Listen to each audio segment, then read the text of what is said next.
one view, you know the rules. I get to watch an ad one time and tell if it's good branding, a good direct response, or just a crappy ad. I'm specifically looking for connected TV. So let's see who we have today. So we have Spanx. I think we can all agree I'm not their target demo.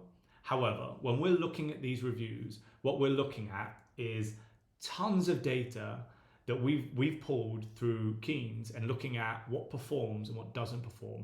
What are the variables that make an ad successful versus less successful? And I want to be clear, what we're not saying is a low scoring ad is not going to be successful. What we're saying is you may have to serve this more times to a user to get them to become a customer.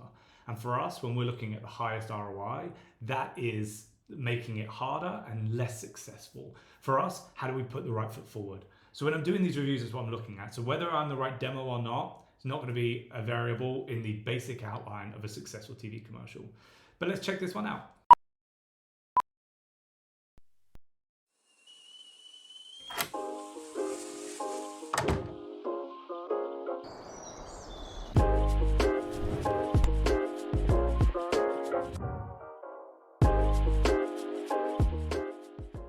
So I think anyone who's watched this channel before is going to know what I'm going to be saying here. So let's go through this. So we've got, firstly, I'm looking for, does it make me put my phone down, pick my head up? Then I'm looking, is it professional? Is it memorable? Does it have unique selling points, 1 to 3 unique selling points? Does it have a strong call to action? And does it have the URL or logo throughout? Those are what I'm looking for. So from a positive side, it has the logo throughout, which I think is amazing. It's professional. I think they do a great job there. And it does have, it has the URL on the end card.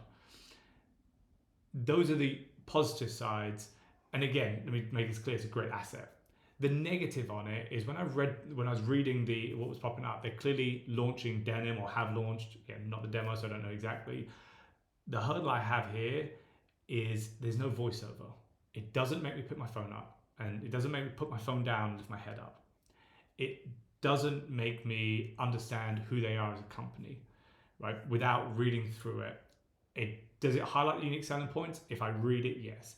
We just need to be clear. We're in a world where people want fast information and they don't want to work hard for it. If you've got an ad where I have to read it, next, right? I'm going to get more ads coming. The ads are really bothering me. I just want to get back to Yellowstone, right? You need to create a world where someone's going to pay attention to it. You're kind of forcing them to pay attention to it. It's a tough ad to score because I think it has all the makeup to be able to be a great asset if they use a voiceover, because what they've got going on is very professional. Also, just as a note on the end card, you've got the URL is not the big font. They've got the name as big font, which is fine, because it's basically the URL. But you've got a URL at the bottom. I'm looking at it right now. You've got URL at the bottom. It's the same font. For me, don't be scared of telling someone where you want them to go. When I'm reading the end card, denim that pulls on, made with Spanx magic. Buy now in size extra small to 3X on Spanx.com. But if you look, it doesn't drive me there. It's got a lot going on in a short amount of time, 2-3 seconds. We just want it to be easier for people. Remember when someone's watching TV, they're leaning back, they're relaxing.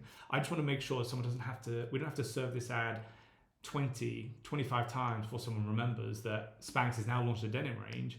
I want to serve it 3 times and they know you've done it. And the 4th, 5th time is making them purchase. So just a different mentality when we're thinking about driving that ROI. So for me, if I'm giving this a score, I'm going to give it a 6.2. It has all the makeup of being a really high scoring asset. It just needs those tweaks to get it there. But for me, 6.2.